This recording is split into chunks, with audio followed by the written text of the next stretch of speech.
We got another day back on the Suburban. Russ and Artie finished up painting the quarter panel. Rear bumper is all... Fuck, we still got to throw the rear bumper on it. Honestly, today should be a little bit of a shorter day. We don't have too much more to do on the truck, but we still have plenty of things to go through. To kick things off, Tyler and Artie are mounting up the rear bumper and getting it in place. Artie is just going to hold it up, keeping it all in place, which is why he's just sitting there on the chair. And meanwhile, Tyler should be under the car, bolting everything in.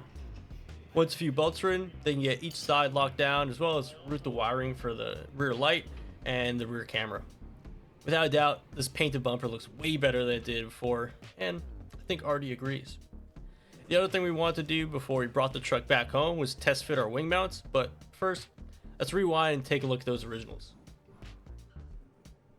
So these are the brackets that came with the wing we're going to install on the Suburban. One thing I've noticed is both of these are cracked. You can see here. And on this one, it pulled out the threaded insert, which we had over here.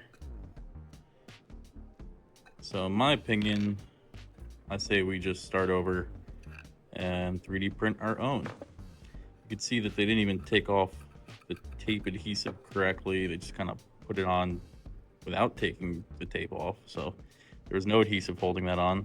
And these parts are warped just over the years. You can see how it's like pinched in a little bit. It's probably some sort of ABS, I would think. And it's probably just seen better days. So yeah, let's make some new ones. Like with any scanning project, the first thing we gotta do is grab some ASUP spray. Since the PL3 is a structured light scanner, it's got some difficulty picking up shiny or black objects like this, so you want to make sure you get a good coating on there. That's just gonna matte everything up. Then we could toss it onto our scanning Lazy Susan, and this thing's pretty cool because it's got all these reference markers on there already, so you can just throw any part on there, and you don't have to add any extra markers or anything like that. After a quick scan, you can see how nice this thing comes out and peel.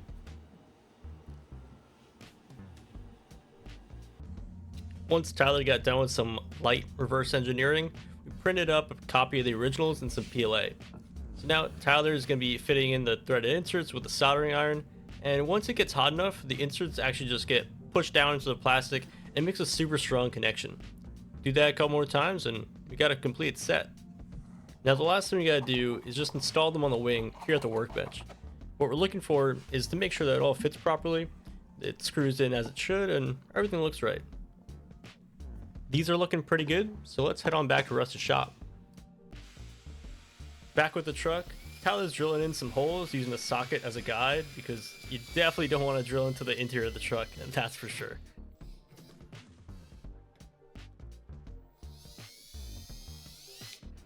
Once the holes are made, some rivet nuts are put in place, and then we can screw the wing into them. I don't think that toilet had water. It took a big shit. Nuts. I'm definitely gonna wash this boot. Stuck it in the toilet, kick it all down. I just want to shit in peace. The light turned off as I'm shitting. I ran out of toilet paper.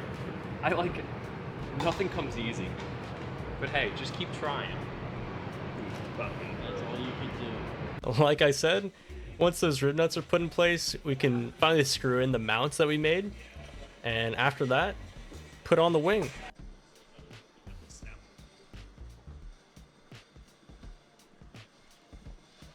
Just the last finishing touch.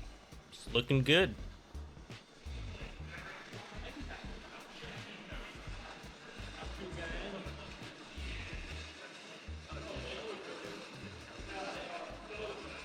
Well, it doesn't look like North Jersey Kustoms anymore. We got the truck back from Russ, and take a look. It looks way different than before. I'm sure we got some new people here checking out the truck, and we'll have to go back in time and have Nick throw some old videos of what this thing really looked like. But besides that, bumper's painted, grill's painted, we got the wing thrown on top. Still a little bit of work to do there, but we're going to be going back underneath the hood because the Hydro Boost leaks like crazy. The new steering box we got sucks, so we got a brand new red head one going in. And yeah, we're going to have this front end all taken care of, so stay tuned for more. We got a lot of work to do.